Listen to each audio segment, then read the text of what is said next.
Welcome to SF Game Development's Indie Arcade Party at DNA Lounge. We're here with Unity, VIVERSE, and Genies hosting the largest event of GDC 2026. Come check it out.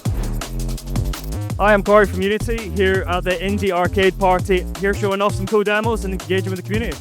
Hello, my name is Michael, and I'm here with VIVERSE. We're building a platform for 3D content in the web browser. Today we're showing some of the amazing experiences that we have on VIVERSE, and we're so excited to be a part of this event with San Francisco Game Development at GDC. I'm Carl Domingo from Genies, an Avatar technology company. We're here showcasing our Avatar SDK to developers as part of the SF game development community.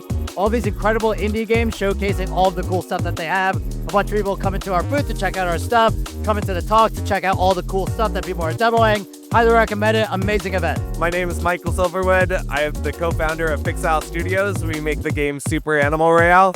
I spoke at this event 7 years ago, and it's just amazing to see how much the community has grown at the same time that our game has grown.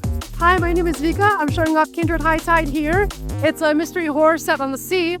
I'm Adam Klein with GoFace Games. We're showing off Pack-A-Rat. It's a roguelike multi-deck building game where you're helping some rats retake their hotel. It's been really cool being here, getting a ton of good playtesting information, getting people wanting to wishlist our game. Hello, my name's Esson, and I'm the founder of Azar Studios, this game back here. This is my second time actually demoing. I have a lot of fun doing these. I get a lot of value out of these. I end up meeting a lot of other devs. My Discord ends up blowing up. My name is Zach Kaplan. I am the founder of Dream World. We were here last year, and it's even better this year.